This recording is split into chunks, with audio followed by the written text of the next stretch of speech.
Amén. Dios los bendiga a todos. Hermano Reinaldo, Dios me lo bendiga. Amén, amén, amén. Bueno, es que veo tanto, si los nombro por nombre, me voy a estar toda la tarde aquí mencionándolos. Pero contento de estar con todos, hermanos, y compartir un rato la palabra de Dios. Dios les bendiga. Creo que este es un tema interesante, porque el neopentecostalismo tiene unas raíces. Y las raíces es lo que nos importa a nosotros más que cualquier otra cosa. Las razones de por qué surgen estos movimientos con este tipo de creencias. Entonces, vamos a leer Hebreos capítulo 8, verso 13, verso conocido de todos. Hebreos 8, 13 dice, al decir nuevo pacto, ha dado por viejo al primero, y lo que se da por viejo y se envejece está próximo a desaparecer. Al decir nuevo pacto, ha dado por viejo al primero, y lo que se da por viejo y se envejece está próximo a desaparecer. Así que creo que alguien hablaba. ¿Alguien hablaba? ¿Me están oyendo bien todos? Amén, amén. Ok. Yo quisiera como preámbulo, porque es que estas creencias no nacen así a la ligera o espontáneamente, tienen unas razones. Lo malo del hombre de hoy, del ministro de hoy, es que no sé por qué le es tan fácil repetir todo lo que oye y hasta cambiar sus costumbres porque ve a otros que no son de su grupo actuando diferente, porque le parece que esos otros saben más que uno. Entonces, con ese complejo es muy difícil progresar. Entonces, yo quiero poner esto en contexto. Yo oigo mucho en estos días sobre Israel. Entonces, la gente tiene como una devoción por Israel. No se les puede maldecir, no se puede hablar de ellos, cuidado, te maldice Dios. Es que el pueblo de Israel y algunos, esta mañana alguien me consultó por teléfono de otro país y yo le dije, recuerda que no somos israelitas. No sé si alguno tiene alguna nostalgia, pero los israelitas no tienen lo que tenemos nosotros, con todo respeto. Yo le voy a leer algunos versículos porque la gente habla de los palestinos y que y quieren apoyar a Israel y los palestinos siempre están mal y los israelitas siempre están bien. Y bueno, es una controversia feroz. Entonces, empecemos por ahí. Pongamos esto en perspectiva. ¿Por qué tiene Israel problemas en su territorio? Pues no es por los palestinos. Y es bueno que pongamos esto en su sitio. Sí, ellos tienen una guerra con palestinos, pero el problema no viene de los palestinos. Yo les voy a leer las escrituras para que ustedes vean por qué Israel tiene problemas en su territorio. Y eso es una lección para nosotros, porque estas cosas fueron escritas para nuestra enseñanza, no para que nosotros sepamos historia, ni para que podamos hacer de eruditos, sino para que aprendiendo la lección no nos pase lo mismo, para que no seamos como ellos, que en un día cayeron miles, ¿verdad? Y que fueron confundidos. Vamos a leer en Números capítulo 33, verso 55. Números 33, 55. Y si no echareis a los moradores del país de delante de vosotros, sucederá que los que dejareis de ellos serán por aguijones en vuestros ojos y por espinas en vuestros costados, y os afligirán sobre la tierra en que vosotros habitáis. Esa fue una advertencia que Dios le hizo a Israel cuando les iba a entregar la tierra prometida. Dios, lo que tiene que hacer es acabar con todo. Y lo que ustedes dejen, será espinos a vuestros ojos y todos los días van a ser como clavos hincados a vuestros costados. Es una advertencia de Dios cuando les iba a entregar la tierra. Josué capítulo 23, verso 13. Sabed que Jehová nuestro Dios no arrojará más a estas naciones delante de vosotros, sino que os serán por lazo, por tropiezo, por azote para vuestros costados y por espinas para vuestros ojos, hasta que perezcáis de esta buena tierra que Jehová vuestro Dios os ha dado. Eso está escrito en la Biblia y fue una advertencia de Dios, y luego esto es una sentencia. Sabed que a Jehová vuestro Dios no arrojará más a estas naciones delante de vosotros, sino que os serán por lazo, por tropiezo, por azote para vuestros costados y por espinas para vuestros ojos, hasta que perezcáis de esta buena tierra que Jehová vuestro Dios os da, hasta que los echen de aquí. Jueces 2, verso 3. Por tanto, yo también digo, no los echaré delante de vosotros, sino que serán azotes para vuestros costados, y sus dioses os serán tropezaderos. Entonces, yo no sé, los hermanos si que no leen la Biblia o escuchan es a todos los que hablan por televisión, que hacen como un monumento a Israel. Y entonces repiten lo mismo. Pero aquí el problema, primero, que tenemos que plantearnos, es que esos problemas que tiene Israel en su territorio con enemigos son fruto de su desobediencia a Dios. Dios le dijo, échelo, no lo echaron. Esos dioses serán vuestro tropezadero. Y pregúntale a Salomón, que metió un poco de dioses falsos en el templo. Y pregúntele a Elías cuando tuvo que cortar la cabeza a un montón de profetas falsos. Entonces, eso no es problema de los palestinos, ni de la época, ni del demonio. Es problema de la desobediencia del pueblo, que Dios le dijo en qué fundamento, en qué bases le daba a él esas promesas. Josué capítulo 9, verso 15. Y Josué hizo paz con ellos, con los gabaonitas. Y Josué hizo paz con ellos y celebró con ellos alianza, concediéndoles la vida. Y también lo juraron los príncipes de la congregación.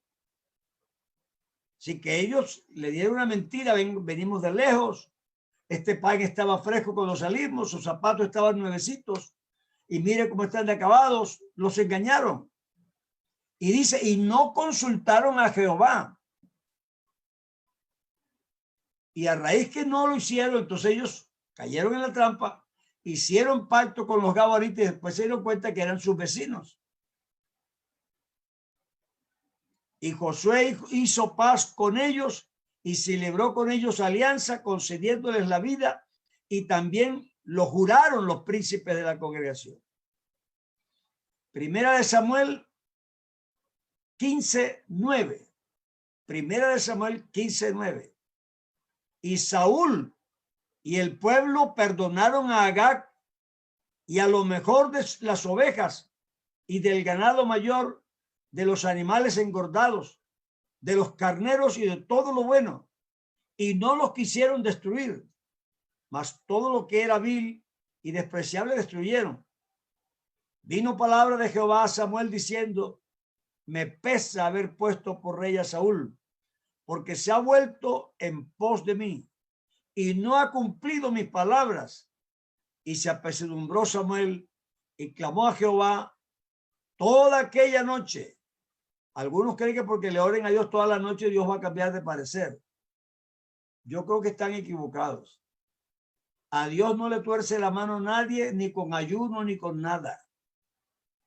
Tú sí puedes orar a Dios, pero tienes que aceptar su voluntad, porque las consecuencias son terribles. Y se apesadumbró Samuel y clamó a Jehová toda aquella noche, ajenos para servirles la casa de Israel y la casa de Judá.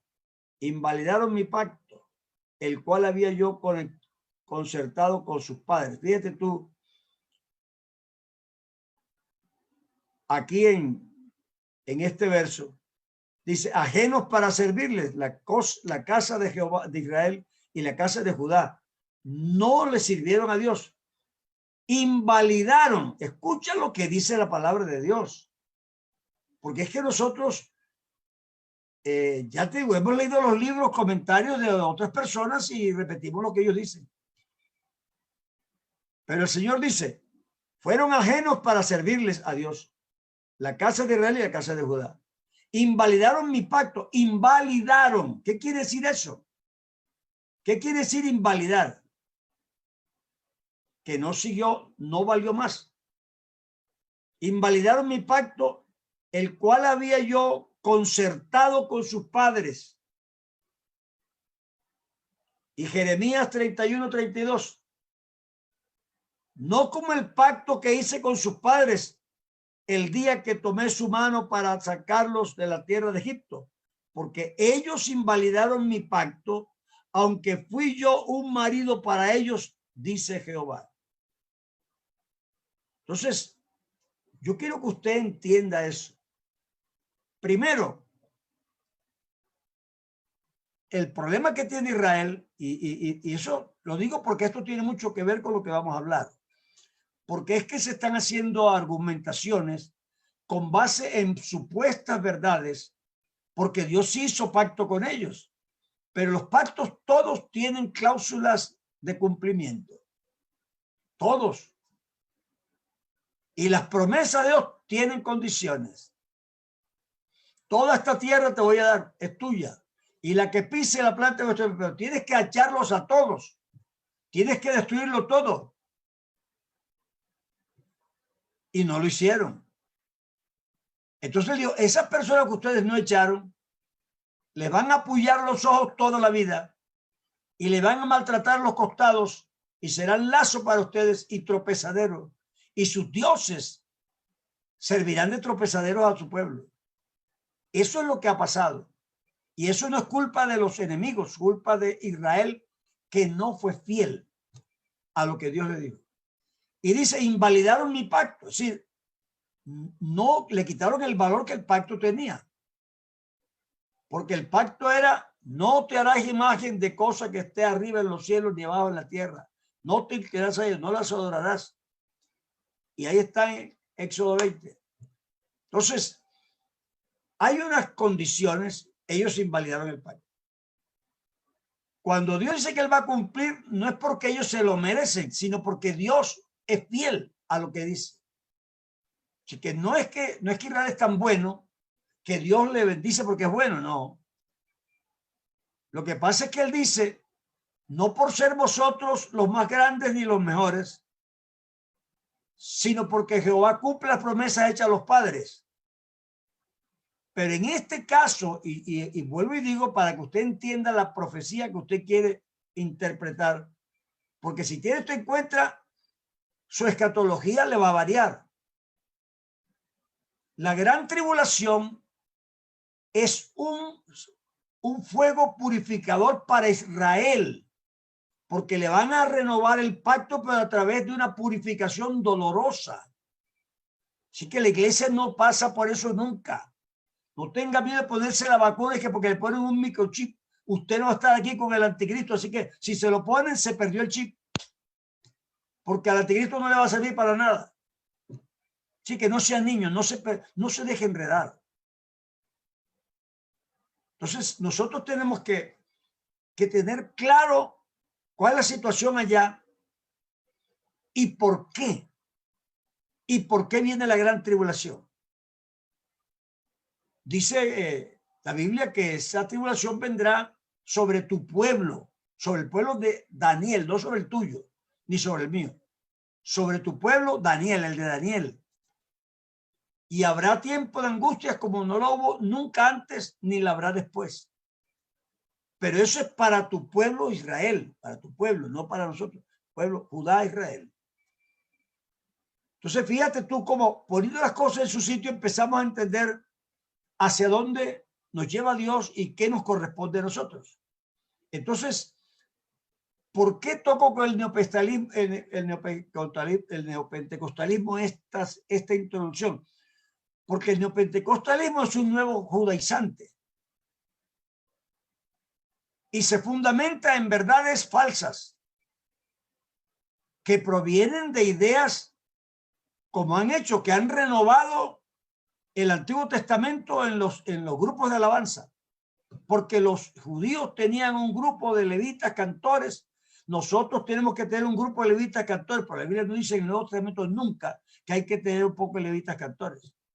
Entonces, no es que sea pecado que canten.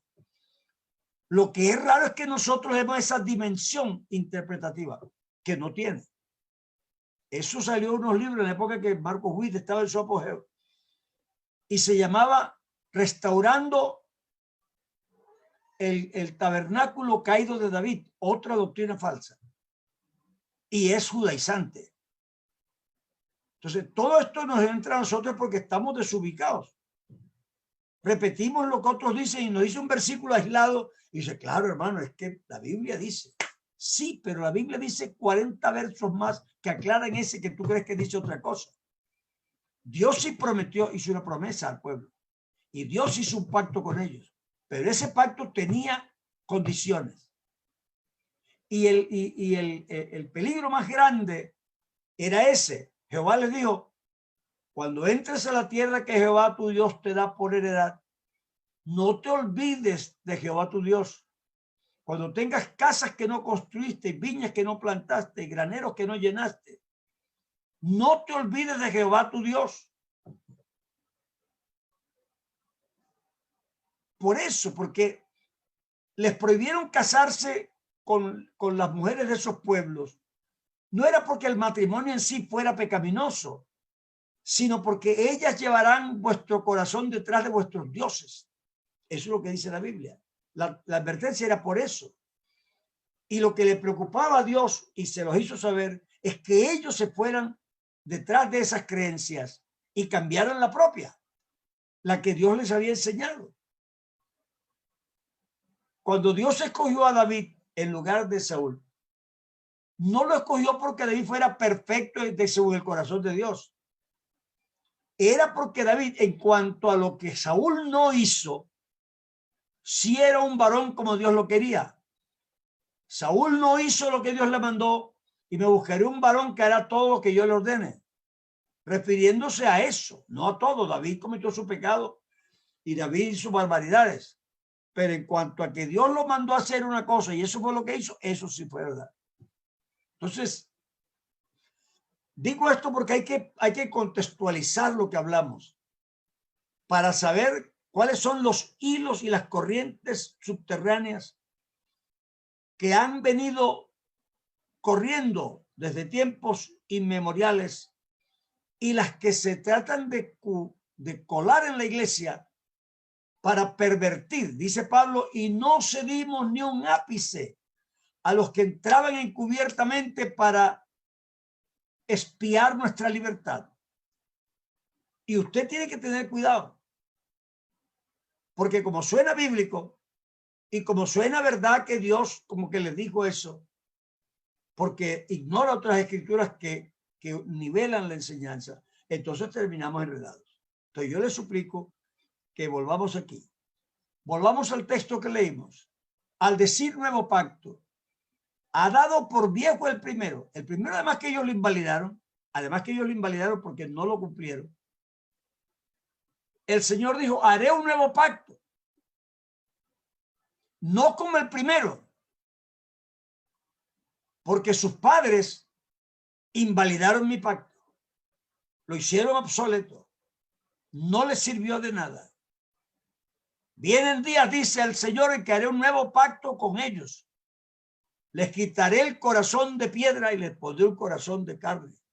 Les quitaré ese espíritu y les pondré un espíritu nuevo. Escribí mis palabras no en piedras, sino en sus corazones.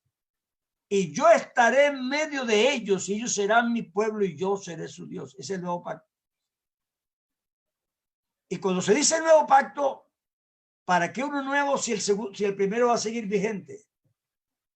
Vea, yo quiero hacer otra acotación aquí y les suplico que me escuche, hermano. Nosotros no somos judíos. Nosotros no somos israelitas. La teología judía no es la teología cristiana. Los judíos no han aceptado a Cristo como Señor. Ellos lo rechazaron.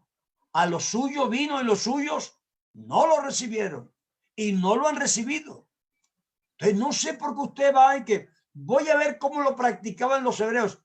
Ellos casi nunca hicieron lo que Dios les dijo. Ni siquiera las costumbres que Dios les dijo no la hicieron como él dijo. Ellos se pervirtieron. Cuando tú encuentras los versículos en el Antiguo Testamento que hablan del pecado de mi pueblo, generalmente se refiere a la apostasía. Tú no ves a nadie condenado porque se tomó un trago o porque fumó un cigarrillo, ni siquiera a veces porque tuvo 2 mujeres. Ellos se volvieron tras dioses falsos. 2 males ha hecho mi pueblo. Me dejaron a mí, fuente de agua viva, y se cavaron para sí cisternas rotas. Ese es el problema principal del Antiguo Testamento. Por eso hay tantos versos que parece que hablaran de la unicidad y la prueban, pero el propósito era decirle que esos dioses eran falsos y que él era el único Dios verdadero, porque ese era el problema que ellos tenían. La iglesia no está en ese problema. Nosotros no estamos en apostasía. Israel sí, y todavía está. Y es vergonzoso ver un pastor cualquiera de cualquier grupo religioso cristiano que vaya a Israel y se vaya al muro de las lamentaciones a llorar. Hágame el favor, y metiendo papelitos con oraciones ahí. Cuando ellos van allá a buscar al Mesías y el Mesías ya vino. Entonces, cuando nosotros hacemos eso, negamos la verdad cristiana. Esa no es nuestra teología. Nosotros creemos que Jesús es el Mesías. Y estamos hablando ahora sí de un nuevo pacto. Cristo vino a traer un pacto nuevo. Y cuando se pone uno nuevo, se da por viejo el primero. Que se da por viejo, como el hermano Álvaro, será próximo a desaparecer. Lo siento por ustedes.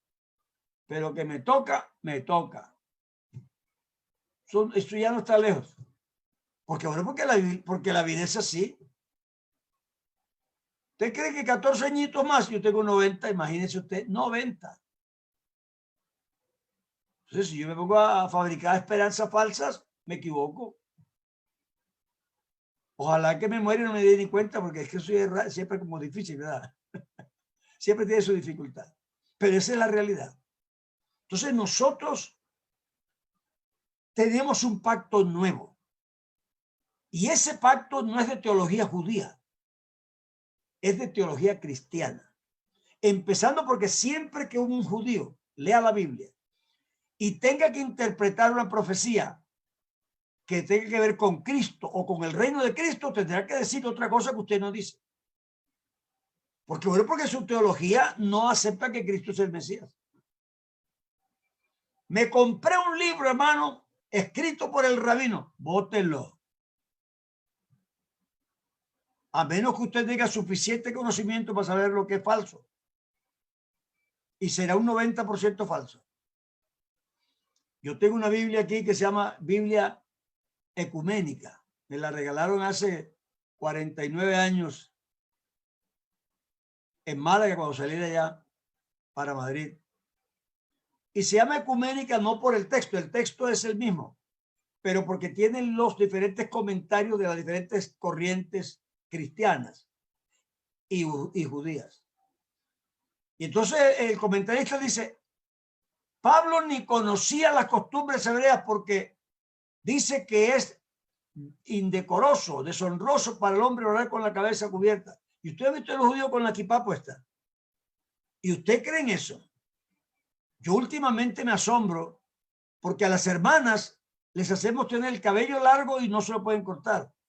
Pero en el mismo versículo que no se usa el cabello largo, se dice que el hombre debe descubrirse la cabeza cuando está en la iglesia. Y ahora los cantantes vienen con el sombrero charro y con el sombrero vallenato o con el sombrero del sur del país, y entonces ya, porque va a cantar, él se tiene que parecer un artista. Bueno, ojalá te descubras, porque el Señor dice que es deshonroso para el hombre orar con la cabeza cubierta. Igual que la mujer es deshonroso con la cabeza descubierta. Y en lugar de verlo, les ha dado el cabello. Entonces, fíjate tú, en cosas tan simples como esa. El Señor dice, no llaméis maestro a nadie. No llaméis padre a nadie. Porque vosotros, ¿por qué lo estáis diciendo? Porque los judíos hacen todo eso. Y hay iglesias cristianas que copiaron eso y así se llaman. Entonces, tenemos que poner distancia. No emocional, sino doctrinal. Distancia teológica. Usted en su sitio y yo en el mío, porque no creemos lo mismo. Yo creo que Jesucristo es Dios manifestado en carne y que es Dios sobre todas las cosas, y ellos no lo creen. Si lo dijera ante un ortodoxo y pudiera, me apedreaba. Entonces, aquí empezamos, tenemos un pacto, el nuevo y el antiguo. Entonces aquí se plantea la gran batalla de los judaizantes. Y hermano, es más seria de lo que pensamos. Hay un grupo nuestro que se llama Shalom. ¿Por qué no se pone paz? ¿Acaso Shalom es más pacífico que paz? ¿Por qué crees tú que se pone paz? ¿Y por qué nos ponen a cantar Shalom Adonai Shalom? ¿Y por qué decimos la paz del Señor, la paz? ¿Qué tiene que ver el idioma hebreo con nosotros? ¿O es que aquí hay algún hebreo que no habla español? Y entonces uno llega a la iglesia y le tienen adornada con letreros en hebreo. Hace por lo menos 47 años me mandaban a mí unos estudios de Suiza de teología. Entonces, claro, yo en esa época no era consciente del movimiento judaizante en el mundo. Entonces, te decían a la larga que tenías que leer la Biblia en hebreo porque es el idioma de Dios. Y yo te digo, Dios no tiene idioma. Dios, para hablarte a ti, ni siquiera tiene que hablar un idioma, porque Él se comunica contigo por el Espíritu y tú sientes que te dice lo que no sabes en qué idioma te está diciendo, pero tú lo entiendes. Así que no hay necesidad de hablar hebreo. Entonces los hermanos ponen hebreo y el que se sabe una palabrita en hebreo, la dice así como que dice, para que se enteren. Ahora, la dije en hebreo. Adonai, el Shaddai. ¿Ah? Hermano, Dios no habla hebreo. Nunca ha dicho la Biblia que ese es el idioma de Dios. Eso dicen los hombres y los vanidosos hebreos, pero Dios no.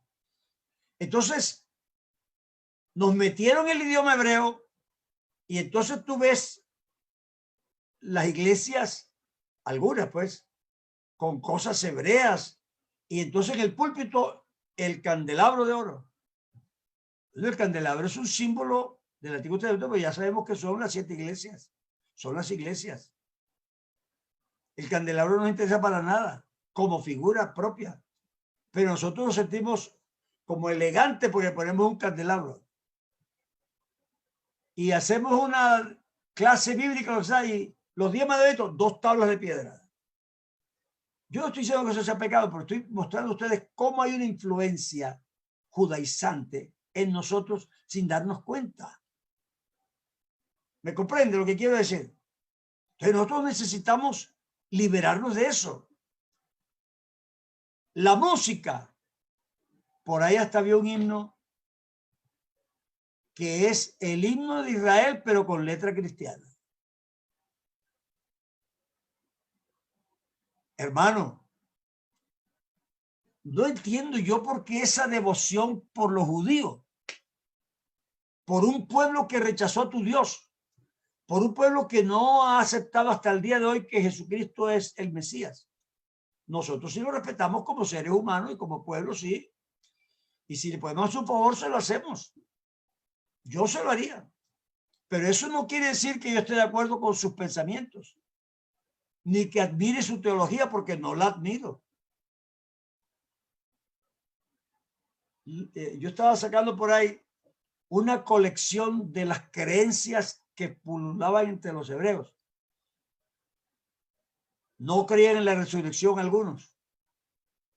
Y eso pasó a la iglesia cristiana, y ustedes saben cómo Pablo dice, ¿cómo es posible que algunos dicen que ya la resurrección ya pasó? O que no hay resurrección. Creyentes, eran creyentes nuestros. ¿Cómo es posible que se creyeran? Porque eran descendientes de esas creencias, de esas sectas judías. Y entonces tienen la cábala y le muestran como si fuera una gran revelación. Los hermanos, estoy aprendiendo con un rabino y el valor numérico de las letras y las palabras del hebreo y cómo suman y cómo restan. Hermano, hágame el favor. Nosotros no sumamos palabras ni restamos números. Eso es numerología, eso es hebreo. Y eso tiende a la cábala. Nosotros creemos en la palabra de Dios, pero no por números ni sumando, restando, sino que Dios ha dicho. Bendito sea el Señor. Entonces es importante. Y la música igual. Hubo una temporada cuando yo estaba de pastor en la central, por ahí en esa época, en el 80, por ahí 85. Hubo una lluvia de coros con música hebrea. Y los hermanos estaban fascinados. Bueno, gracias a Dios que ya pasó la ola, pero todavía algunos quedan con eso. Y le fascinan los coros que son levíticos. Señor, llévame a tus atrios, al lugar santo, al altar de bronce. Bueno, tenemos una simbología, pero yo no quiero ir al altar de bronce. Yo me quiero arrepentir. Yo quiero convertirme. Esos eran símbolos que no siguen vigentes. Ya está la revelación aquí. Dice la Biblia, cosa que ojo no vio, ni oído oyó, ni ha subido al corazón de los hombres, son las que Dios tiene preparadas para los que le aman. No tenía preparadas, tiene preparadas, pero Dios nos las reveló por su espíritu. Así que ellas son revelación. Dios nos las reveló por su espíritu. Entonces es importante que nosotros nos ubiquemos. Entonces tenemos el idioma, tenemos la música, tenemos las costumbres, y entonces todo lo queremos hacer como los rabinos. Por allá fui yo en Estados Unidos a una iglesia y eso tenía símbolos grabados en las bancas. Y yo dije, este señor aquí terminará siendo mesiánico. Y preciso que fue. Porque usted se empieza a admirar la doctrina, la cultura y todo lo hebreo, usted termina siendo un hebreo. Se siente privilegiado. Había uno por ahí que se ponía los vestiduras en el culto. Todo el montón de cosas del sumo sacerdote. Aunque sumo sacerdote solo había uno. Y el actual es Jesucristo. Porque solo hay un mediador entre Dios y los hombres que intercede por nosotros, y ese es Jesucristo. Entonces nosotros tenemos que liberarnos de eso. Así que el nuevo pacto tiene un paquete. Y ese paquete es la regeneración, la justificación, el señorío de Cristo, la vida eterna, el Espíritu Santo. El Nuevo Testamento no habla nada del pasado. Tenemos la regeneración. El problema del antiguo pacto dice que era débil por la carne, dice, lo que era imposible para la ley, por cuanto era débil. Yo creo que son terminologías que no ofrecen dudas. No es que intermedio, que quién sabe que posible, no. Lo que era imposible, ¿me entiendes? No era regular o posible o un poquito, no. Lo que era imposible para la ley, porque era débil por la carne, Dios, enviando a su Hijo en semejanza de carne de pecado y condenado al pecado en la carne, nos libró de eso. Ahora pues, ninguna condenación hay para los que no son judíos, sino que no viven según la carne, según esa filosofía de vida que el que haga estas cosas vivirá por ellas. Entonces yo necesito entender eso. ¿Cuál es la esencia del pacto en el que yo vivo? ¿Cuál es el pacto que realmente hace verdadero y posible las promesas que Dios dio? Yo tengo entonces aquí una regeneración. No es un reentrenamiento, no es una terapia conductivista. No, es una regeneración, es hacerlo de nuevo, regenerarlo, generarlo otra vez. Así que si alguno está en Cristo, está regenerado, está hecho de nuevo. Eso no pasa en la ley. Eso no le pasa a los hebreos ni a los mesiánicos. Eso le pasa a los que están en el nuevo pacto. Regeneración, justificación. ¿Con qué se justificará el hombre ante Dios? ¿Cómo se justificará? Si el hombre vano será entendido el día que un asno montés nazca hombre. Eso, mejor dicho, es un imposible. Pero nosotros hemos sido justificados porque entramos en el nuevo pacto. En el antiguo pacto no hay justificación. La justificación, la declaración o la declaratoria de inocente existe solo en el nuevo pacto. No se puede dar por inocente al culpable. Así que el que se justifica, el que nace de nuevo, se muere el culpable porque no se le puede dar por inocente. Y lo resucitan para que viva una vida nueva. Así como Cristo resucitó de los muertos. Tú nunca serás justificado así. Tú tienes que morirte y después que te mueres, entonces eres justificado, el nuevo hombre. Justificados pues porque creemos en aquel que levantó a Cristo de entre los muertos. La vida eterna. Yo no sé si ustedes que a veces, no sé si uno a veces lee la Biblia y la entiende, pero como que no la aplica donde corresponde.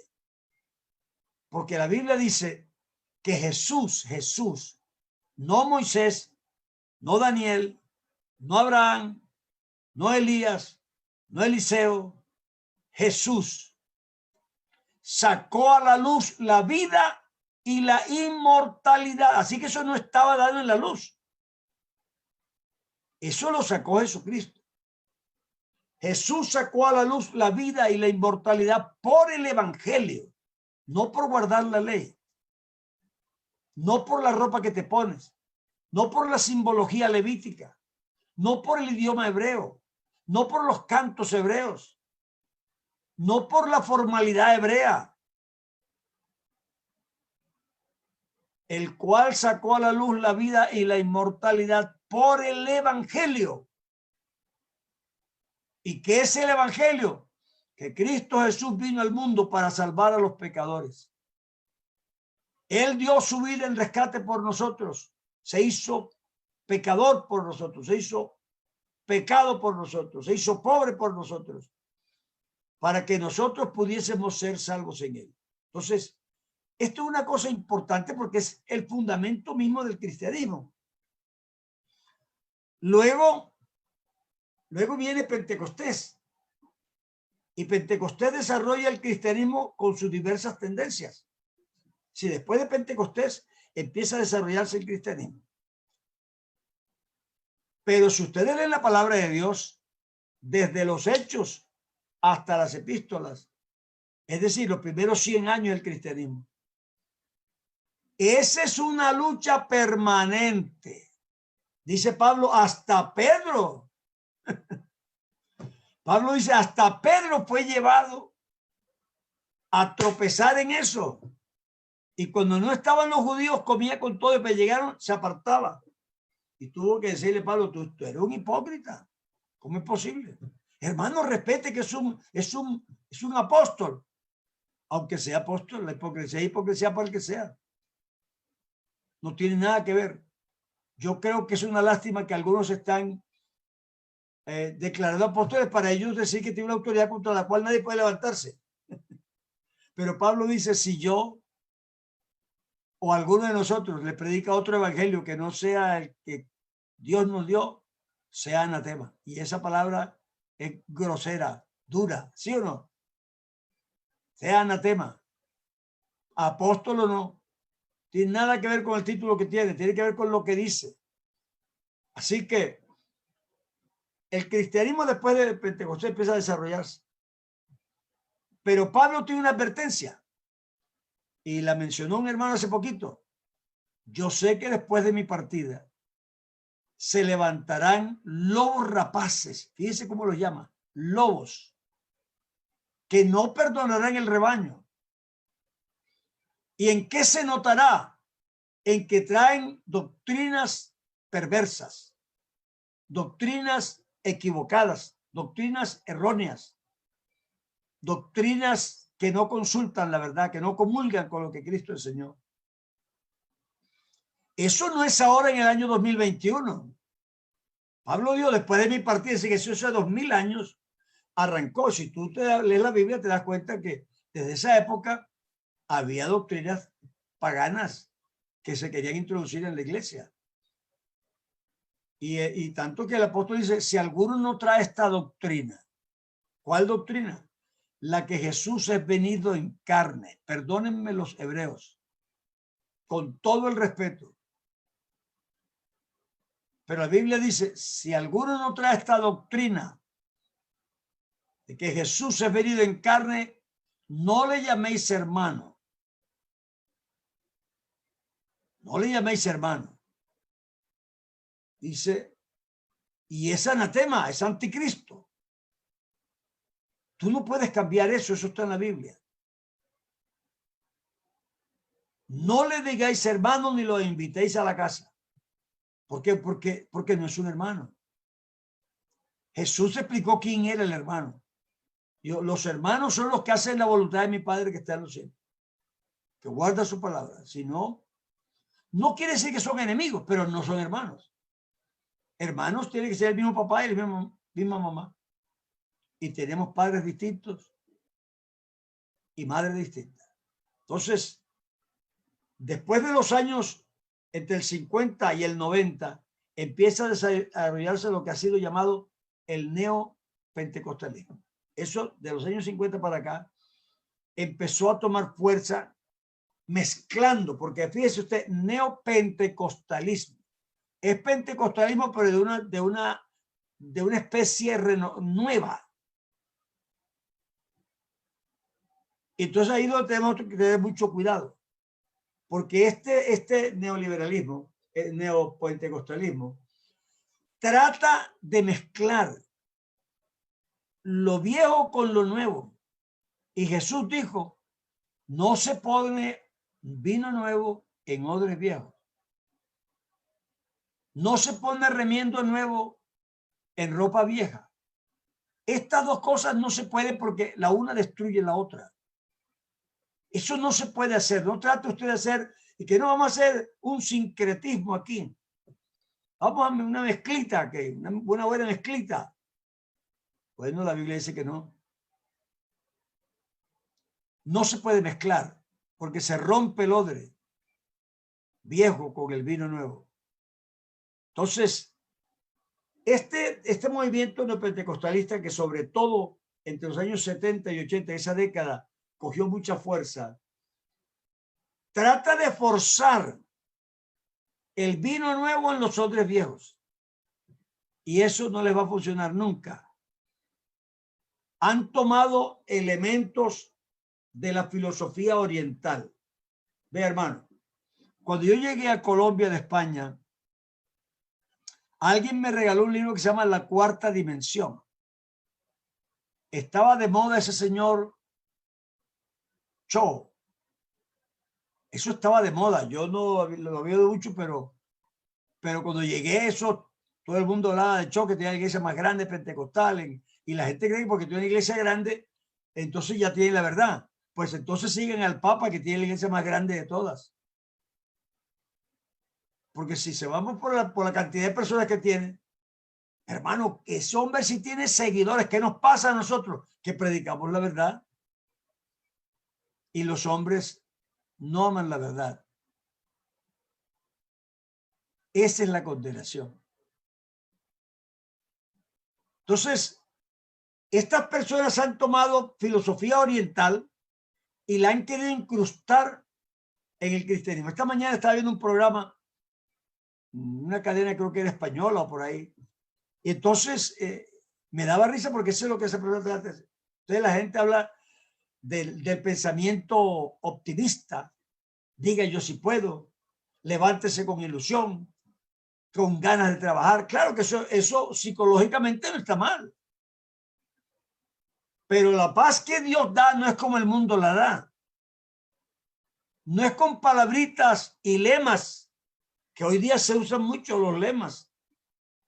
Semana explosiva, semana de explosión. Culto milagroso. Entonces le ponen un lema y eso parece que como que es el truco, ¿no? Pero no pasa nada. Eso no es ningún truco. El hombre, la psicología no es mala para lo que sirve. Siempre trata al hombre superficial. Pero el hombre profundo no lo cambia nadie. La reprogramación del carácter de una persona es casi una cosa imposible. Casi hay que matarlo para hacerlo de nuevo. Y eso es lo que hace Dios. Te tienes que morir y nacer otra vez. Solo que Dios no es traumático. Lo otro sí. Entonces, no podemos nosotros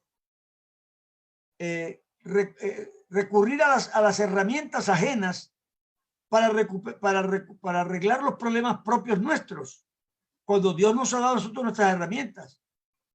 Tiene ansiedad, dice, no se turbe vuestro corazón, creéis en Dios, listo. Con eso se cura la ansiedad. No, eso es muy fácil. Es que lo que Dios dice es fácil. Mi yugo es fácil. No se preocupe del día de mañana. ¿Cómo no, hermano? Es responsable, los hijos, la mujer, la arriendo. No os preocupéis del día de mañana porque vosotros tenéis un Padre Celestial que sabe que estas cosas tenéis. Esa es la doctrina cristiana. La doctrina oriental, que es la que se ha impuesto, porque hoy día hasta en yoga por televisión y todo el sintoísmo y el budismo y todos los sismos, eso está de moda. Tú mandas al niño al colegio y la profesora los pone a relajarse. Acuéstense y relájense. Una terapia. Bueno, Dios tiene sus propias terapias. No tenemos que prestar las ajenas. Entonces, el otro día estaba oyendo yo a un instructor de yoga y Dios, lo que pasa es que esto no es solamente un ejercicio. Esto es más profundo. Esto es una religión. Bueno, eso es lo que tiene usted que entender. Que esto no es solamente unos ejercicios. Eso es una religión con una filosofía de vida, con una comprensión del universo, con una cosmovisión distinta. Nosotros somos cristianos. Y el neopentecostalismo ha tratado de fusionar el cristianismo con esa filosofía oriental. El poder del pensamiento positivo. Hermano, decrételo. Yo no sé dónde sacaron eso. Vamos a declarar sano a este hermano. Y ellos creen que, que esa fórmula ahora sí es efectiva. Yo te declaro sano. Ya. Bueno, eso lo he escuchado yo bastante. Y eso no lo aprendiste en nuestra iglesia. Eso lo aprendiste viendo televisión o viendo los cultos por ahí en internet. Entonces, nosotros estamos copiando formas que no tienen que ver con el cristianismo. Crea lo que dice la palabra de Dios y practíquelo. Pero no mezcle cosas, porque las mezclas generalmente disminuyen el poder de algunos de los componentes. Por eso es que se mezclan. Casi todos los medicamentos que usted se toma tienen una mezcla para rebajarles el poder hasta que sean útiles para usted. Si no, de pronto serían veneno. Pero se hace una mezcla y se le rebaja el poder y entonces generalmente pasa eso. Entonces, mezclan el orientalismo con el cristianismo. Y eso no puede ser. Mezclan la psicología, las teorías psicológicas con lo que Dios dice. Y bueno, hermanos, tenemos psicólogos cristianos, no estamos en contra de eso. Pero una cosa es la psicología y otra cosa es el poder de Dios que cambia la vida de los hombres. Un psicólogo toma a un drogadicto y le da un curso, de pronto una terapia de 5, 6, 7 meses, 8 meses, depende. Hay gente que se pasa un año yendo a drogar, creo. Dios, un hombre llega al altar, se arrodilla y cuando se levanta, está cambiado. Y tú me vas a decir que no, si yo lo he visto, yo lo he vivido. Y dicen los psicólogos, sobre todo los americanos que les gustan mucho las estadísticas, que de los que se recuperan de las drogas, en realidad solamente un 1 o 2 al 3% permanecen libres. Los que yo conozco que Dios ha liberado se quedan libres siempre. Esa es la diferencia. Así que el psicólogo hace lo que puede, hasta donde puede. Pero no puede ser que pueda competir con Dios, es imposible. Entonces tú mezclas la psicología con la teología cristiana y entonces ellos quieren fundamentarse en la metafísica, en el ocultismo, en el esoterismo, en la magia, en el fetichismo. Fíjese usted, ve uno en televisión un hombre que aquí está un vaso de agua, tómeselo. Y se cura. Y la gente se lo toma, se trae el vaso de agua y se lo toma. Ponen un hilito de agua y dicen, este es el Jordán, vamos a saltar el Jordán, y lo saltan. Y se están como programando psicológicamente. Y suponen que esa programación lo va a librar o le va a dar lo que quiere. Vamos a echar esos cigarrillos al inodoro y le bajamos la llave, ahí va su vicio. Pues es una terapia psicológica. Pero Dios no hace eso. Yo recuerdo hace años, leí aquel librito que algunos de ustedes leyeron. Se llama Corre, Nicky, corre. De esa pandilla en Nueva York que se convirtió, los Mao Mao, al Señor. Y una de esas muchachas convertidas era drogadicta, pero profundamente drogadicta. Y Dios la libró y quedó libre. Entonces los amigos que no se convirtieron, la secuestraron prácticamente por unas horas, la amarraron y le vamos a inyectar la heroína para que sepa que Dios no la libró, eso ella es la misma. Y ella lloraba diciendo, Dios mío, ¿cómo es que tú me vas a permitir que me inyecten esa droga a mí? Y yo que ya soy libre de eso, no permita, Dios mío. Y le inyectaron la droga. Pero para asombro de ella y de los otros no le hizo ningún efecto. Eso es lo que Dios hace. Eso no es lo que hace la ciencia. La ciencia va donde puede. Y gracias a Dios por lo que hacen. Pero nunca podrán competir con lo que Dios hace. No mezcle una cosa con otra, hermano. Dios es Dios y nosotros no lo somos. Entonces, ese fetichismo y esa magia y esa devoción por los objetos, no es vida cristiana, no es doctrina cristiana. Entonces ahora ellos, pon tu mano sobre el televisor. Y algunos nuestros quieren poner mano al televisor y seguir haciendo eso porque a Gigi Ávila le funcionaba. Bueno, con todo respeto por Gigi Ávila. No digo que sea un mal hombre porque yo he escuchado que es un buen hombre. Pero eso es un concepto equivocado. Esa idea es equivocada. Entonces, usted no puede hacer eso. Usted tiene que hacer lo que dice la palabra de Dios. Y Dios nunca dijo, póngale la mano a la pared para que se santifique. Entonces vamos a consagrar este templo y los hermanos le ponen la mano a la pared y le echan aceite a las paredes. Lo harán de pronto con buena conciencia, pero queda el manchón de aceite nada más. Las paredes no se santifican. Sí, nosotros estamos como imitando el Antiguo Testamento, como si estuviéramos en el Antiguo Testamento. Pero eso no implica que se santifica nada. Porque en ese sentido lo que hacía en el Antiguo Testamento era de considerar que eso por tener aceite le pertenecía a Dios, no que sufriera ninguna transformación.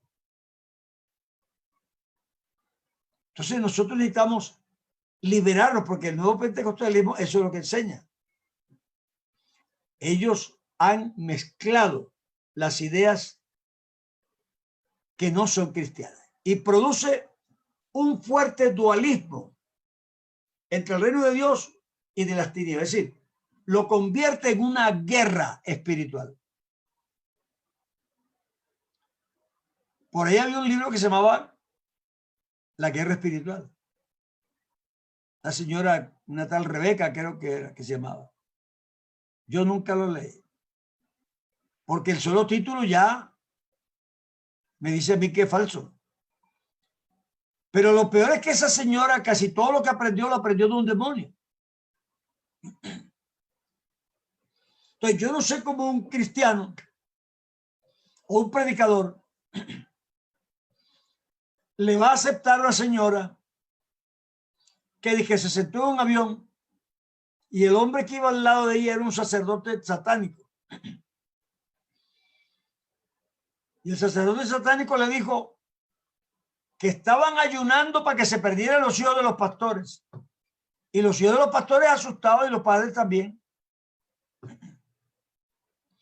Entonces tú lo que crees es que el ayuno es mágico, que no importa quién lo haga, el diablo o Dios igual es efectivo.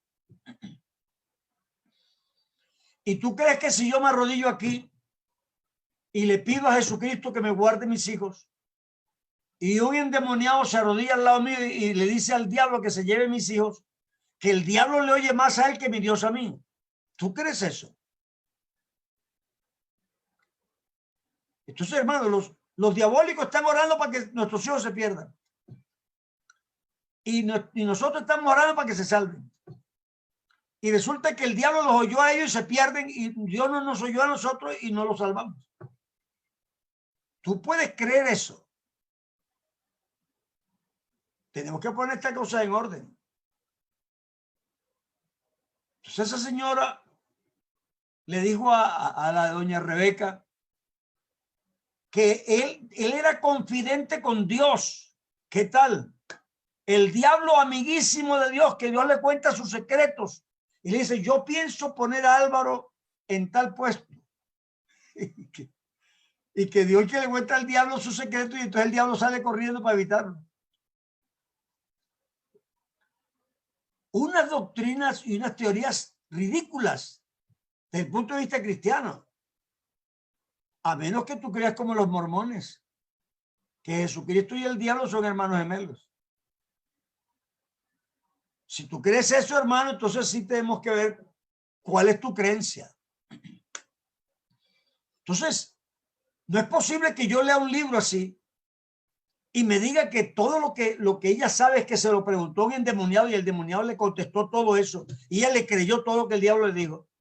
Y yo también se lo voy a creer. Y yo soy un enseñador de las escrituras. ¿Y quién me está enseñando a mí? Ella. Por favor. ¿Desde cuándo las tinieblas guían a la luz? ¿Desde cuándo una persona ciega está guiando a alguien que tiene la vista abierta? Eso no es posible. Y entonces me encontré, fui a visitar a alguien y vi un libro así, pero grueso, grande, que se llamaba algo así como Estrategia de la Guerra Espiritual, algo así. Sí, Dios mío. ¿Qué le estarán enseñando? No, hermano, si usted pone la cabeza contra el suelo, Dios lo oye. Si no la pone contra el suelo, Dios no lo oye. Porque Dios como que está pegado al suelo.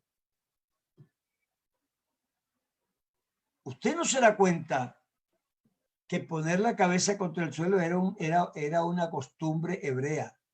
No solamente hebrea, era de los pueblos antiguos, semitas.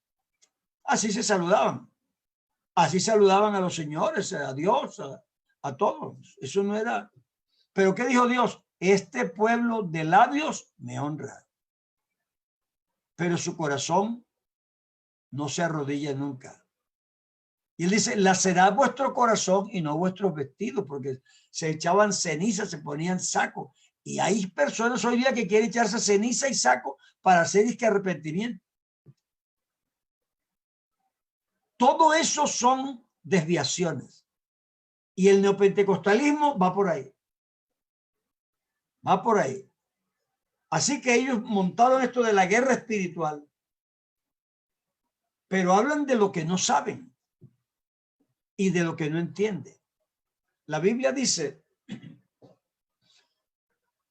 nuestra lucha no es contra sangre y carne, sino contra principados, contra espíritus en las regiones celestes. Esa es la premisa, ¿verdad? Esa es la advertencia. Esto es lo que tenemos. ¿Cómo lo arreglo? Por tanto, ya que tenemos una lucha contra espíritu y no contra carne y sangre, por tanto, vestidos de toda la armadura de Dios, para que podáis resistir en el día malo. Cuando todo termine, estar firmes. Eso dice la Biblia. Es decir, que yo resuelvo esa batalla solo vistiéndome las armas, vistiéndome la armadura. Con vestirme es suficiente. Entonces yo me quedo pensando y digo, oye, me espera un tico, explícame. ¿Y cuál armadura? ¿Cómo pongo la armadura? Ya no sabes, te voy a explicar.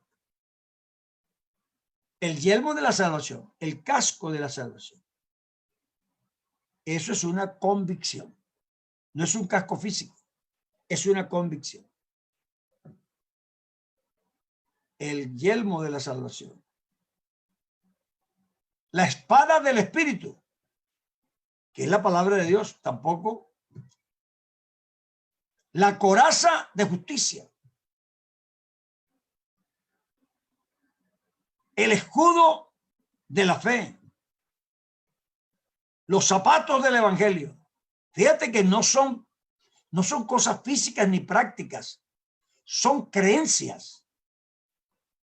La armadura del cristiano son convicciones. Y como decíamos anoche, cuando un hombre tiene convicciones, el diablo le da por imposible. Resistid al diablo firmes en la fe y él huirá de vosotros. Firmes en la creencia. Entonces, nosotros no podemos convertir esto en que yo estoy... Anoche me pasé toda la noche peleando con un demonio. Toda la noche, hermano. Qué lucha tan tremenda. Bueno, yo conozco otras escrituras. Yo me acosté y no peleé con nadie. Yo me acosté y dormí. ¿Por qué? Porque tú me haces estar confiado. Porque a su amado dará Dios el sueño. Hermano, tú no te acuestas para pelear con los demonios. Tú te acuestas a descansar en Dios. Yo dormía, pero mi espíritu estaba velando. Estaba en comunión, contacto, conectado con Dios. La Biblia enseña eso. Entonces nos quieren volver al pasado porque de pronto aquel señor salió por un hueco cargando las cosas y entonces queremos que nosotros hagamos lo mismo. Porque estamos en el Nuevo Testamento, en la era del Espíritu Santo, no en la era de las prácticas, sino de las creencias. Aquí las creencias producen prácticas. Allá ellos creían que las prácticas iban a producir creencias y eso no es así. Entonces, ellos convirtieron esto en un dualismo de conflicto entre el reino de Dios y el de las tinieblas. Porque ellos tienen un versículo equivocado. Y claro, no está equivocado, sino que nosotros al leerlo lo entendemos como no es. El versículo realmente está bien. Yo le digo a ustedes, hermanos, el fruto de la tierra es papa, yuca, plátano, tomates, piñas, aguacates. Ese es el fruto de la tierra. No es un solo fruto. Ese es un fruto colectivo, en que yo digo el fruto me refiero a todo lo que la tierra produce. Yo digo, este mundo anda mal, hermano. Al bueno lo ponen en la cárcel y el malo anda suelto. ¿Y quién es ese bueno y quién es ese malo? No se refiere a una persona. Estoy simbolizando con una persona buena a las personas buenas del mundo. Y estoy simbolizando a las personas malas con un ser que yo digo, y al malo lo tienen libre. La Biblia dice, este mundo está bajo el maligno, que en realidad debieron poner bajo la maldad. Poneros es la maldad. Claro que puedo también referirme a una persona, pero tú tienes un problema. Si el mundo entero está bajo el maligno, es verdad, y él gobierna, entonces ¿dónde está Dios? ¿Y qué hace Dios? Sujeto al diablo. Si no tiene sentido que tú entiendas el versículo mal, porque el versículo no se refería a eso. Y hay versiones que lo tienen traducido diferente. El mundo entero está bajo la maldad, no bajo un ser que se llama el diablo. Porque el diablo está vencido, él no domina el mundo. Tú dices, hermano, pues es que la mayor parte de la gente vive en el pecado. Sí, es verdad, pero léete bien Romanos, en el capítulo 6. Dice, ¿o no sabéis que los que son esclavos del pecado prestáis vuestros miembros para servir al pecado? Así que es una esclavitud voluntaria. Yo he predicado a veces diciendo, y no sé cómo les ha sonado a ustedes, pero yo le he dicho. Yo he dicho, si una persona en este culto se quiere entregar a Cristo, no hay demonio ni legión de demonios que lo pueda impedir. Si un hombre decide levantarse y entregarse a Cristo, no me digas que que lo amarró y lo sentó a la silla, hermano, no me dejaba parar y poder. Yo me quería parar, pero el diablo no me dejaba. Eso no es verdad. Porque si el diablo pone 10,000 demonios a amarrarte, el Señor pone 20,000 ángeles a pararte. Porque si el diablo respalda a los malos, Dios respalda a los buenos. Así que eso no es verdad. El hombre que no le sirve a Dios es porque él no quiere entregarse. Todos los versos que hablan de la conversión hablan de un acto voluntario. Convertíos pues a Dios, arrepentíos. Deje el impío su camino. Vuélvase a Jehová. Son actos voluntarios. Y Dios tiene todo el respaldo para ellos. Todo el que le quiere saber la verdad, conocerá de Dios. No hay ningún demonio que pueda evitarlo. Entonces, no vengas que, hermano, es que el diablo se le metió al Señor y no la dejó. Ella se quería parar, pero no quería, no podía pararse. Ella sí podía pararse, ella cree que, pero no quiso. Si se levanta, se levanta, porque Dios lo apoya. Así haya 1,000 demonios que quieran pararlo. Entonces, esto del neopentecostalismo es una cosa seria. Entonces, hablan ellos de la maldición generacional. La cosa más injusta que tú puedes haber oído es esa. Vea, ya en el Antiguo Testamento, todavía, cuando todavía estaba la ley, Ezequiel dice, no es el hermano Ezequiel que estoy viendo, sino el otro. Ezequiel, Dios te bendiga. No este Ezequiel, el otro. Ezequiel dice, quiero yo la muerte del impío, dice Jehová. Y ahí empieza a desarrollar un argumento. Y él dice, el hijo no llevará el pecado del padre, ni el padre llevará el pecado del hijo. El alma que pecare, esa y no otra, esa morirá. No se dirá más este proverbio en Israel, que los padres se comieron las uvas agrias y los dientes de los hijos llevan la dentera. Eso ya no se va a decir más, no lo diga más. Y se gasta un poco de versículos explicando si este hombre es bueno y vive según la justicia y hace esto, se salva. Pero si tiene un hijo ese mismo y ese es contrario, y es malo y ese se pierde. Y al contrario, si el hijo es buena persona y se cumple, se salva. Si el padre es malo, se pierde. Te lo explica completamente. Para que ahora salga una señora a decirme que mi papá, que vivió en el mundo, borrachín, con un montón de hijos que no sabe, yo creo que ni sabía cuántos tenía, y cuántas mujeres, y murió en ese pecado. Y yo que me crié en la iglesia y tuve una novia y me casé con ella, y me quedé viudo y tuve otra novia y me casé con ella, que nunca me tomé una cerveza, que nunca me fumé un cigarrillo. Entonces yo voy a llevar el pecado de aquel que no vivió bien. Entonces tú crees que eso sería justicia. Y tú predicas eso sin que te duele el corazón. Por favor. ¿Qué padre haría eso? Lo que la Biblia dice en el Antiguo Testamento es de la herencia genética, no de salvación. Tú eres un hombre contagiado, contaminado, y es posible que tu hijo lleve esa contaminación. Y dura varias generaciones. Pero Dios no lo va a condenar por el pecado tuyo. Eso es decir, eso no es justicia ni humana. Y la Biblia dice, si vuestra justicia no fuere mayor que la de los escribas y fariseos, no entrarán en el reino de los cielos. Entonces, ¿cómo Dios va a ser más injusto que los hombres? Hacer un justo y condenar al inocente, al que ni siquiera había pecado. Un testigo de Jehová un día hablaba conmigo y me dice, es que mi Dios es amor. No veo yo a mi Dios mandando a una persona al infierno.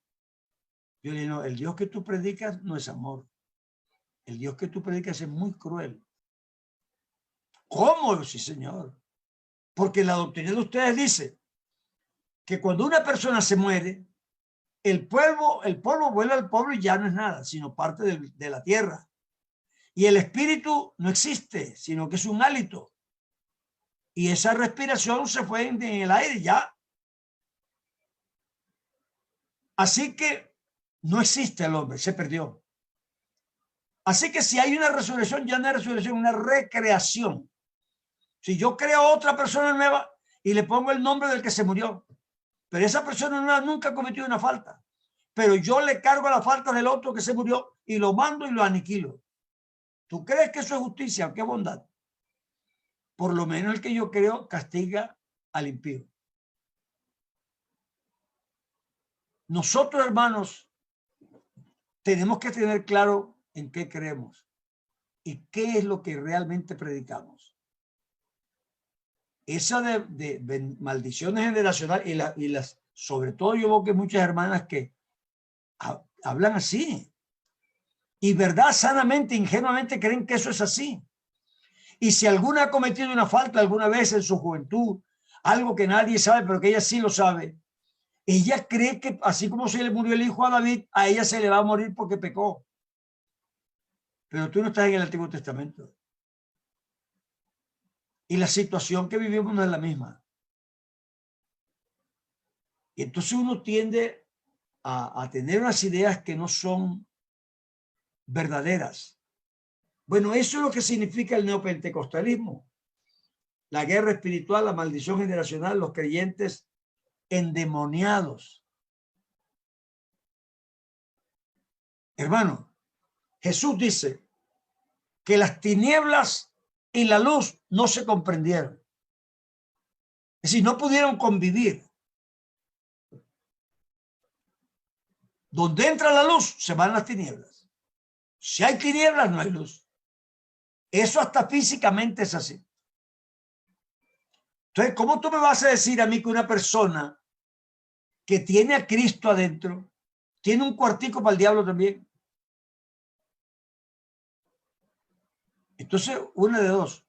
O esa persona nunca ha estado llena de Dios o echó a Dios de su vida, o lo que nosotros creemos no es cierto. No pueden convivir el diablo y Dios en el mismo cuarto. Eso es imposible. Porque la luz vino al mundo y las tinieblas no la soportaron.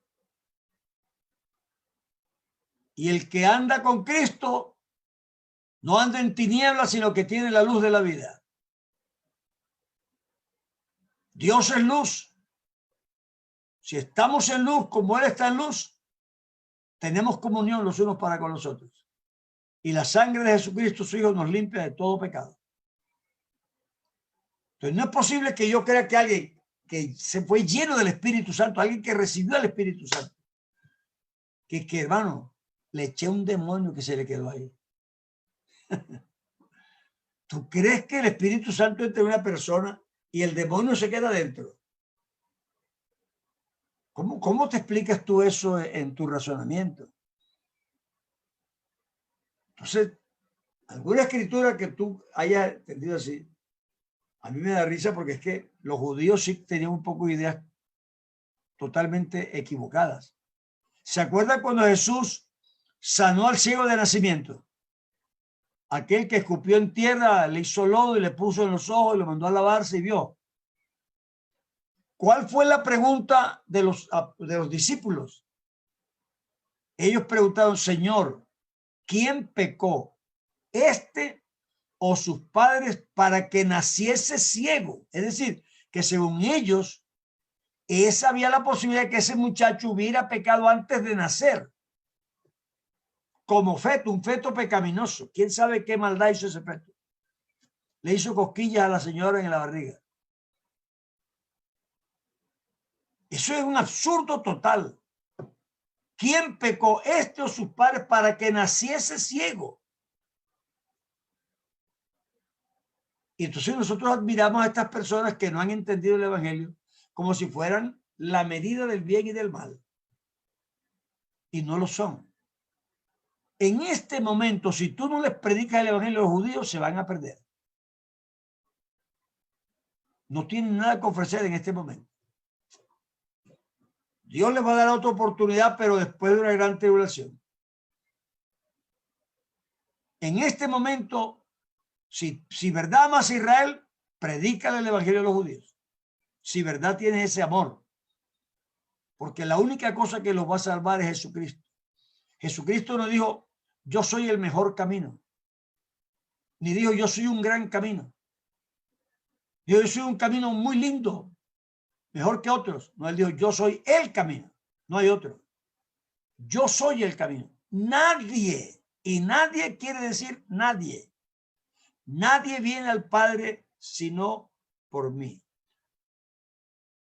Un hombre lleno del Espíritu Santo no puede estar endemoniado. Porque no pueden convivir los dos. Entonces, tú me dices, mira, hermano, pero es que yo he visto, tú habrás visto lo que tú quieras. El problema no es lo que tú viste, sino lo que tú interpretaste y la conclusión que sacaste. Pero eso no puede ser. Es imposible. Bueno, yo no sé, yo hoy que tengo un descanso, pero no sé a qué hora es el descanso. Yo ya llevo aquí como una hora hablando y yo puedo seguir hablando, porque no he terminado todavía, pero díganme si ustedes van a parar o cómo es la cosa. A ver, hermano Moreno Grillo, ¿dónde está? Amén, hermano. Dios le bendiga. ¿Cómo estamos? Iba hasta las 5:20, ya va un poquito pasado. Ah, son las 5. Uy, ni me di cuenta que era esa hora. Es que hablando de estas cosas uno se le va el tiempo maravilloso. No, si quiere paramos ahora. De 10 minutos y un espacio para preguntas. No sé. Ah, bueno, listo. Listo. Mi hermano Álvaro, Dios le bendiga. Amén, amén. Mire, aquí tenemos algunas inquietudes que hemos de pronto unido de acuerdo a la línea de pregunta. Dice, ¿De qué manera entonces podemos tomar el Antiguo Testamento? Nada de lo que dice podemos practicarlo. Hay otra pregunta afín a esa que dice, ¿el mandamiento honra a tu padre y a tu madre no aplica para el Nuevo Testamento? Bueno, vamos por parte. Una cosa es que tengamos un Antiguo Testamento y un Nuevo Testamento, y esa es la palabra de Dios, toda. Y otra cosa es que la apliquemos de acuerdo a como la Escritura la presenta. A mí la Escritura me dice que me arrepienta. En el Antiguo Testamento me dice que me arrepienta. En el Nuevo también. Yo me tengo que arrepentir. Pero uno en el Antiguo Testamento se arrepiente de una manera y en el Nuevo de otra. La forma de arrepentirse cambió. Allá era con ceniza, con ayuno, con silicio, con llanto y ruego. Eso no lo dice en el Nuevo Testamento. Entonces, igual me tengo que arrepentir, pero tengo una manera de arrepentirme distinta. Yo tengo que ser obediente. Yo obedezco a Dios. Pero acá obedezco los 10 mandamientos y la ley, y aquí obedezco lo que Cristo me da, lo nuevo. Hay cosas del antiguo que permanecen. Honra a tu padre y a tu madre está en el Nuevo Testamento. No solamente lo dijo Jesucristo, también Pablo, cuando habla del cuidado de los padres, dice porque la Biblia dice honra a tu padre y a tu madre. Así que sigue vigente. La honra al padre sigue. Los principios generalmente siguen vigentes. Y no es que yo no los pueda usar. Yo puedo hablar, por ejemplo, del tabernáculo. Pero hacerle ver a los hermanos que son símbolos que les voy a explicar para que sepan cómo es en el Nuevo Testamento y quién es ahora el aceite, quién es el candelabro, quién es el sumo sacerdote. Pero no me voy a vestir como ellos, sino les voy a explicar lo que significaban esos colores y esas cosas, cómo están en Cristo y cómo yo puedo tenerlas ahora dentro del Nuevo Testamento. Así que no se trata de eliminar ningún versículo ni ninguna escritura. Se trata de ubicarlas en el sitio donde corresponde. Yo voy a orar, tengo que orar. Pero había una realidad espiritual en el Antiguo Testamento que me decía cómo tenía que orar, porque la realidad era esa. Daniel oró y dice, tu respuesta fue, tu oración fue oída y tu respuesta enviada enseguida. Pero me encontré con el príncipe de Persia en el camino y me retrasó. Eso hoy no pasa. Igual tú oras hoy, pero no hay ningún príncipe de Persia que pueda interferirse entre su oración y Dios, porque Dios no está en el lugar santísimo, sino que Dios está en tu corazón y está entre nosotros. Eso el nuevo pacto dice eso. Estaré entre vosotros y vosotros sois mi pueblo y yo seré vuestro Dios. Entonces, en realidad no es que yo voy a eliminar nada. Tú me has oído predicando y yo predico toda la Biblia. Lo que no puedo hacer yo es hacerlo en la misma base, porque el Antiguo Testamento dice, el Espíritu del Señor está sobre mí para declarar a Israel su pecado. Ese es el profeta del Antiguo Testamento. El Nuevo dice, el Espíritu del Señor está sobre mí porque me ungió para anunciar buenas nuevas, abrir la puerta de la cárcel, consolar a los afligidos. ¿Entiendes? Entonces, el Espíritu estaba en los dos. Pero aquí funcionaba para lo que estaba en ese momento y aquí funciona para lo que está en este momento. Pero la unción del Espíritu se necesita igual.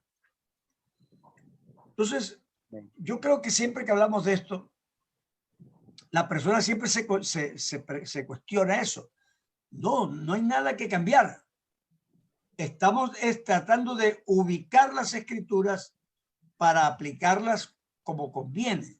Oísteis que fue dicho a los antiguos, pero yo digo, él no cambió, sino que amplió la significación de lo que estaba dicho, pero no la cambió. Pero el antiguo pacto como tal sí se acabó. ¿Cuál es el antiguo pacto? El antiguo pacto decía, el que haga estas cosas vivirá por ellas. Eso ya no es así. Ahora dice, el que cree, su fe les contada por justicia. Eso no dice que se va a portar mal, sino que aquí uno se portaba mal para, y aquí uno se portaba bien para, y aquí uno se porta bien porque. Pero igual te vas a portar bien. Tú no puedes orar como David o como Ezequías, diciendo, Señor, yo he sido un hombre que protegía a la viuda, ayudé al huérfano, no le quité la casa al desvalido, y por eso tú me vas a oír. No, tú no puedes decir eso, porque Hoy día las buenas obras no te dan ingreso al reino de los cielos para tener cosas. Porque en este no se está diciendo el que haga, gana. Porque en ese caso la gente hacía aunque no creyera. Entonces él dice, este pueblo de labios, es decir, en la manera me honra, pero su corazón está lejos de mí. Y Jehová no mira las cosas que se ven, sino las que no se ven. Mira el corazón. Entonces, el Nuevo Testamento tiene las mismas cosas en otra dimensión y más profundamente. Nosotros necesitamos ser más santos que David y más santos que el otro, porque su santidad era de acción y la nuestra es de naturaleza. Entonces es diferente, pero igual se tiene que portar bien. Yo ahorita dije, nunca me fumo un cigarrillo, nunca me tomo una cerveza. ¿Y por qué? No para, sino porque es que yo soy un hijo de Dios, yo puedo tomar cerveza. ¿Para qué si yo soy feliz? Yo estoy contento. No necesito tomar cerveza para estar contento. Ni una droga para que me ilusione, no inspire, no. Pero estamos ubicando las escrituras, que ellos las han desubicado y las han mezclado. Entonces, dice, no, hermano, es que vamos a hacer un Jericó y vamos a dar gloria a Dios para que se caigan las murallas. Bueno, eso no es verdad.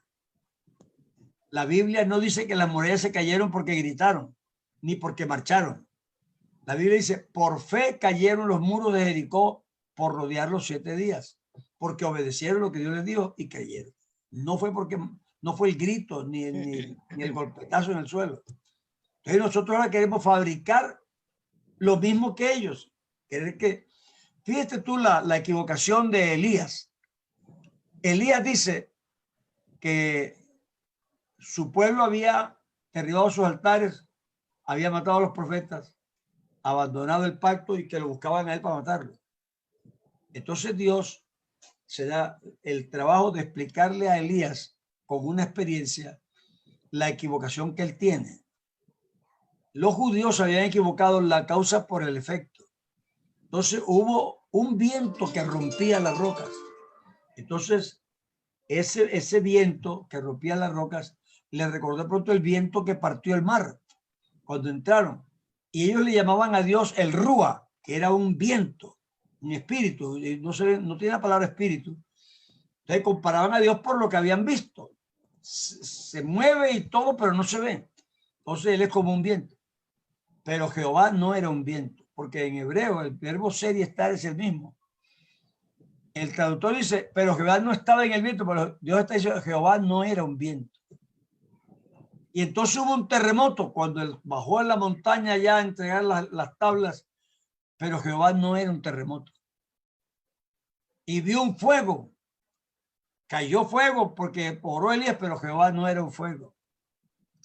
Entonces, nosotros no podemos confundir el efecto. Nunca. Dios es Dios y los efectos no son Dios. Los efectos es lo que Dios hace. Pero Dios es Dios y más grande que todos los efectos que se ven. Entonces, básicamente Dios perfila más su imagen en el Nuevo Testamento y se nos revela. Allá era un Dios que se esconde, aquí es un Dios revelado, que se muestra. No se esconde más. Pero no es que tú no tienes que cambiar ningún versículo. Tienes que estudiarlo, ver lo que significó allá, trasladarlo aquí y aplicarlo bien. Básicamente eso es lo que tienes que hacer. La Biblia es la Biblia de Génesis hasta Apocalipsis. ¿Qué fuera otra cosa? Bien, Eran dos bien. preguntas.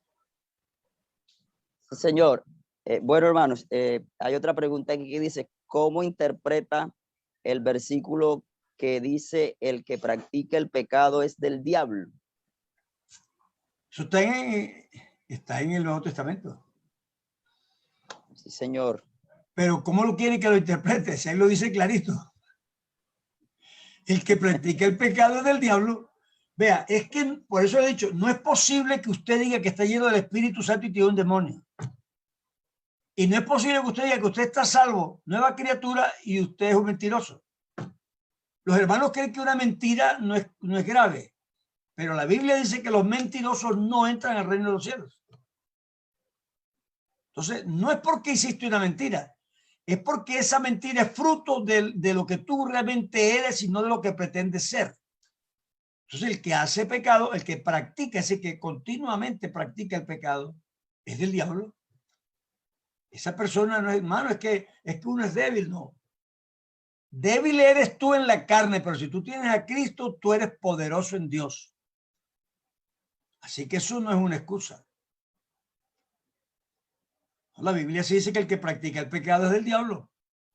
Y eso es lo que tú ves a veces los juicios que hay en la iglesia. Lo que nos sorprende a nosotros es que un hermano que dice que es creyente, pastor, consagrado, lleno del Espíritu Santo, nos venga a decir que él no le da vergüenza falsificar un documento o hacer un negocio torcido, o que le ofreció plata a un policía, o que fue a comprar al notario para que le hiciera los papeles que no son. Eso un cristiano es que ni se le ocurre. Así que algo malo hay en esa persona. Y eso es lo que a uno le preocupa. Que no es el que, mano, es que eso no es grave. No es que no es grave, no es porque te robaste 10 pesos. Los 10 pesos es que yo te los regalo para que tú los pagues ya. Pero ¿cómo es que tú te atreviste a robarte los 10 pesos si no eran tuyos? Un hombre de Dios no se roba 10 pesos. Esa es la diferencia. ¿Me comprendes? ¿Algo más? Sí, señor. Bueno, hermano, nos vamos a ir hasta las 6:15. Vamos a pasar un poquito más para darle oportunidad a algunas otras preguntas que están acá. La tercera dice, con respecto a la alabanza y la música en la iglesia. Hay dos preguntas similares. Dice, ¿qué disposiciones ha adoptado la iglesia con el exceso de ruido y sin control, ya que a veces no se diferencia del mundo? Y la otra dice, con respecto a los que cantan música hebrea, que usted hizo de pronto la referencia, si los pastores saben que eso está mal, ¿por qué no estorban a los hermanos que cantan esa música? Porque la mayoría de la música que se canta en la iglesia es trinitaria. Vamos a ver si nos ponemos de acuerdo.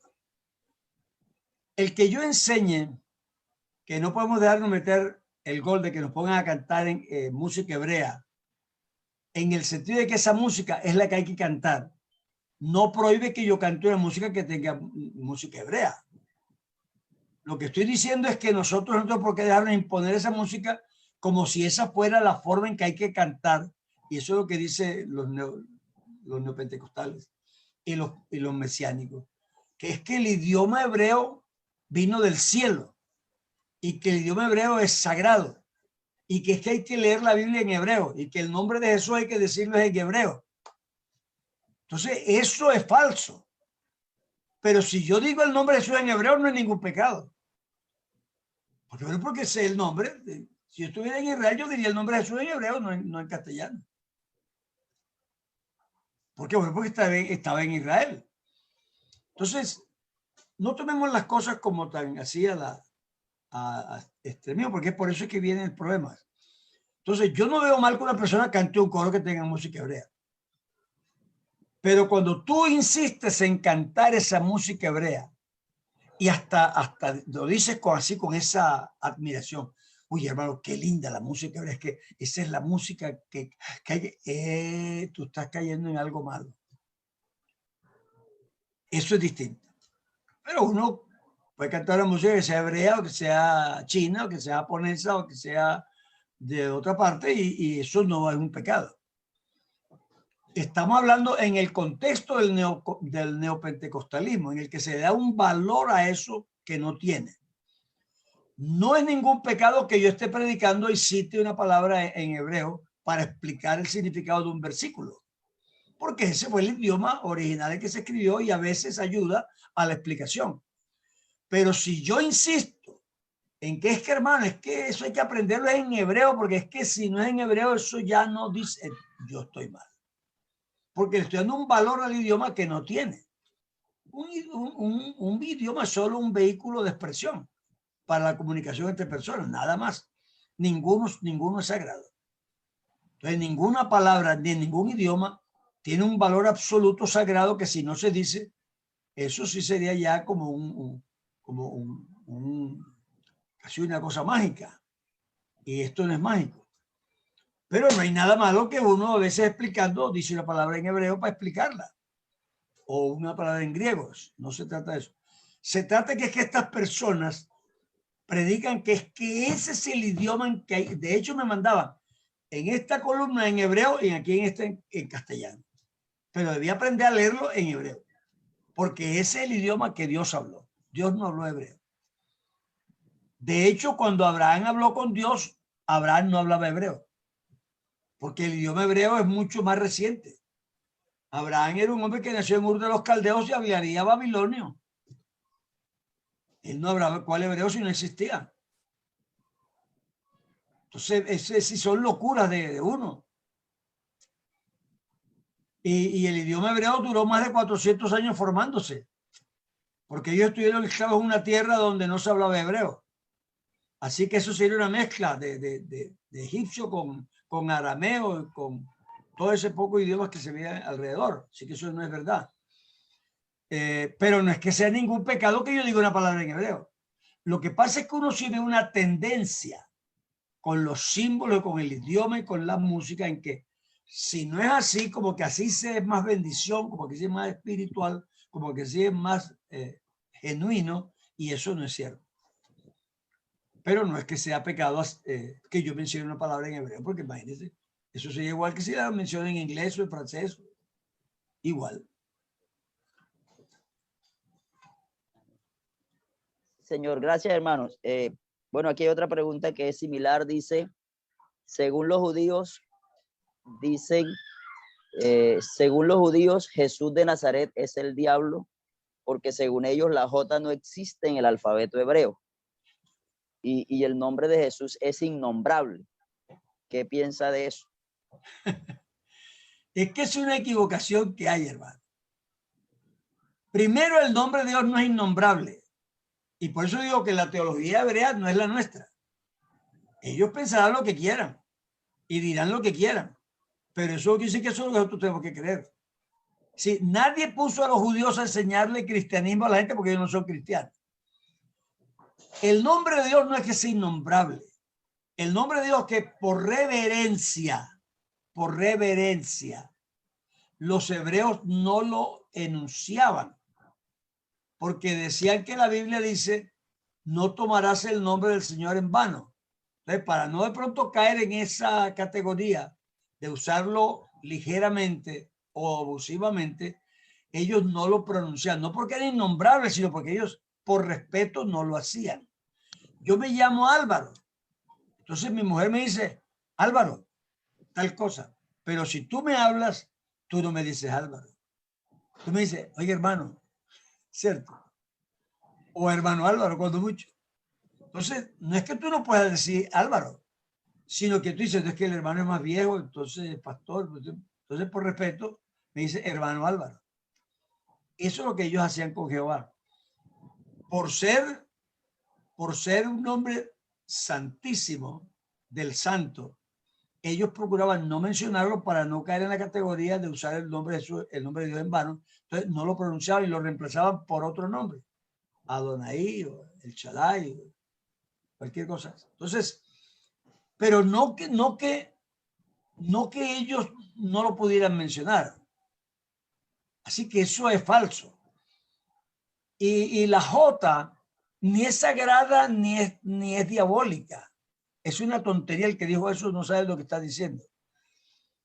En la transliteración de las palabras del idioma hebreo o del griego, para decirlo de otra manera, o del sánscrito, o cualquiera de esos idiomas que no usa el alfabeto nuestro, se transliteran las palabras al castellano de acuerdo a ciertas reglas. Algunos no ponen Isaac, sino Yitzhak. Yo tengo un libro que se llama Moisés el Egipcio, y ese libro usa otra tabla de valores de sonidos, fonética, para transliterar los nombres hebreos. Y entonces, Jochabet, Jocabet, Yocabet, Chocabet. Así que él no sabe cómo se traduciría, cómo se pronuncia eso en castellano. Y procura darle un valor fonético. Eso no tiene nada ni de santo ni de no santo. Es solamente una cuestión fonética. Entonces, el nombre Jesús, mire, yo me llamo Álvaro en castellano. En Canadá no podían pronunciar mi nombre, me decían Albero. Otros me decían Albro. Otros me decían Alvar. En Japón me llamo Arúbaro. Pero soy Álvaro. Y eso no es que me estén cambiando el nombre, están transliterándolo al sonido de ese idioma. En el japonés no existe el sonido L. Entonces no dicen Álvaro, sino Arúbaro. La hermana Alicia decían Arisha. Entonces la L la cambian por R. Pero no es que me cambien el nombre, es que así se diría en ese idioma, donde con su idioma, con su fonética, no lo pueden expresar de otra manera. Así que eso no, es esa persona que piensa que el nombre de Jesús es mágico, o el nombre de Dios. El nombre de Dios no es mágico. El nombre de Dios significa el que siempre ha sido, el que siempre será, el eterno. Así que eso no es que sea mágico, es que eso es lo que Dios es el verbo ser expresado en su extensión máxima. Eso es todo. Entonces, por eso es que nuestra teología no es hebrea. Yo no le pregunto a los hebreos lo que tengo yo que creer, ni del Antiguo Testamento. Porque yo tengo un comentarista del Antiguo Testamento que se llama San Pablo, y San Pablo me dice a mí lo que yo debo interpretar del Antiguo Testamento. No le pregunto a un judío porque el judío no cree en Cristo. Así que no le voy a escuchar nada de lo que él dice. Él dirá lo que quiera. Puede creerlo, eso es su problema. Yo soy cristiano y tengo intérpretes cristianos que me dicen lo que tengo que creer. Yo le pregunto a Pedro y él me dice, Álvaro, en el arca fueron salvados 8 personas y el bautismo es un símbolo de eso. Él dirá, no, eso no es así porque el arca, él dirá lo que quiera. Pero yo soy cristiano, yo tengo una teología cristiana. No le preguntaré nunca a un judío qué es lo que debo yo creer para eso. Nunca. Además, no lo he hecho nunca. Yo nunca he ido a una sinagoga a preguntarle a un judío cómo es esto y cómo es. No. A menos que fuera una costumbre para yo entenderla. Pero una interpretación teológica no se la pregunto jamás a un hebreo. ¿Por qué? Porque ellos no son cristianos. Y obviamente ellos tienen su interpretación hebrea de su teología hebrea.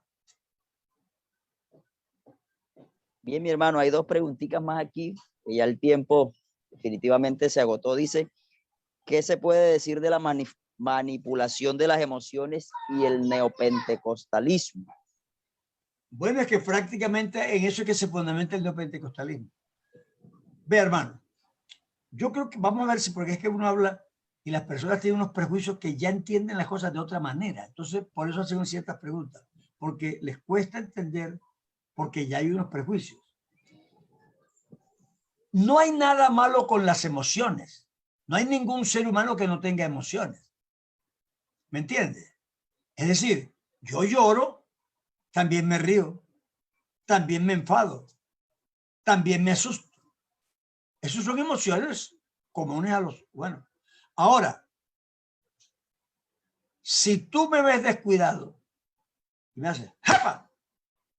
Para que yo me asuste, el problema no es mi emoción.